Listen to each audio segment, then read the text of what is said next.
Note: ఒకవేళ మీకు ఉచితంగా ఆయుర్వేద వైద్యం కావాలంటే ప్రతి నెల మొదటి ఆదివారం మెగా ఆయుర్వేద వైద్య శిబిరం ఘట్కేసర్ మండలంలోని జియాపల్లి గ్రామంలో జరుగుతుంది. అక్కడ వైద్యంతో పాటు ఉచితంగా మందులు ఇవ్వబడతాయి.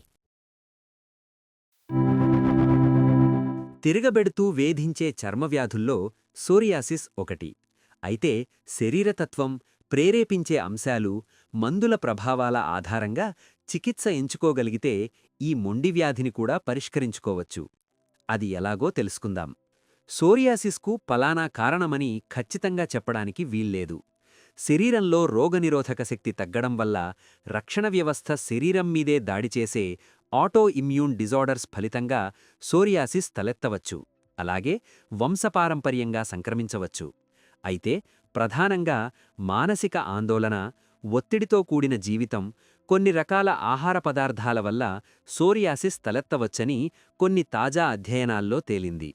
కొన్ని సందర్భాల్లో చర్మగాయాలు మానిన తర్వాత ఆ ప్రదేశంలో సోరియాసిస్ తలెత్తుతూ ఉంటుంది.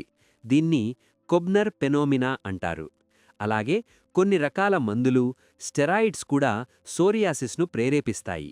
ఈ వ్యాధిలో ప్రధాన లక్షణాలేమిటంటే శరీరంపైన దురద, చర్మంపై పగుళ్ళు, పొట్టుగా ఏర్పడడం, పొట్టులో ఏర్పడిన ప్రదేశం చుట్టూ మంట, గోకినప్పుడు పొట్టు రాలడం.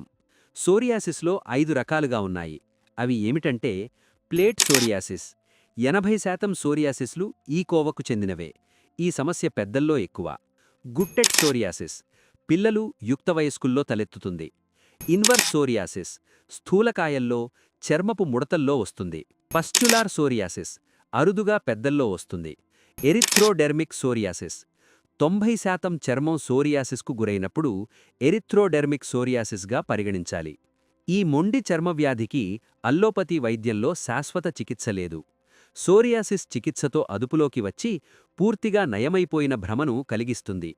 కొన్ని నెలలు, సంవత్సరాల పాటు కనుమరుగైపోయే ఈ సమస్య అకస్మాత్తుగా తిరగబడుతూ ఉంటుంది.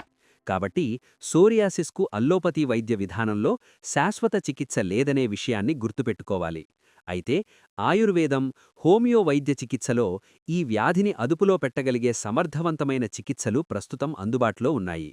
లక్షణాలు: శరీరంలో సోరియాసిస్ తలెత్తని ప్రదేశం, మందులకు స్పందించే శరీరతత్వం, సమస్యను ప్రేరేపించే కారకాల ఆధారంగా చికిత్సను ఎంచుకోగలిగితే ఈ చర్మ సమస్యకు వీలైనంతవరకు అడ్డుకట్టవేయవచ్చు. ఆయుర్వేద వైద్యంలో మందులతో పాటు పంచకర్మ చికిత్సలు చేయించుకున్నట్లయితే సోరియాసిస్ పూర్తిగా నయమవుతుంది. హోమియోపతిలో ఈ వ్యాధికి 2 రకాల చికిత్సలు అందిస్తారు. చర్మం దగ్గర దురద ఏ సందర్భాల్లో తలెత్తుతుంది, ఎప్పుడు పెరుగుతుంది అనే అంశాల ఆధారంగా అందించే చికిత్స ఒకటైతే, సోరియాసిస్ ప్యాచెస్తో పాటు శరీర ఉష్ణోగ్రత, ఆహారపు అలవాట్లు, శరీరం మీద వాతావరణ ప్రభావాలు, మానసిక లక్షణాల ఆధారంగా అందించే చికిత్స రెండవది. పొట్ట, ఛాతీ, తలగోళ్ళు, వేళ్ల మధ్య, పిరుదుల మధ్య, తొడల మధ్య మొట్టమొదటిసారిగా సోరియాసిస్ తలెత్తుతుంది. వీటిలో ఏ ఒక్క శరీర భాగంలో సోరియాసిస్ తలెత్తినా మిగతా శరీర ప్రాంతాలలో కూడా తప్పనిసరిగా కనిపిస్తుంది. అయితే ఈ వ్యాధి నివారించుకునే సమర్థవంతమైన మార్గాలు కొన్ని ఉన్నాయి. ముఖ్యంగా మానసిక ఒత్తిడి తగ్గించుకోవాలి. అలర్జీకారక ఆహార పదార్థాలకు దూరంగా ఉండటం, సమతుల ఆహారం తీసుకోవడం, శుద్ధి చేసిన పదార్థాలు, పాలు, పాల ఉత్పత్తులు, కూల్ డ్రింక్స్కు దూరంగా ఉండటం అవసరం. అలాగే తేలికగా అరిగే ఆహారం తీసుకుంటూ కంటినిండా నిద్రపోవాలి. సూర్యోదయం సమయంలో నిద్రలేచి కాసేపు వాకింగ్, జాగింగ్, ఎరోబిక్స్ లాంటి వ్యాయామాలు చెయ్యాలి. కాసేపు ఎండలో కూర్చోవాలి. అరగంటసేపు ధ్యానం, యోగా చేయటం మంచిది.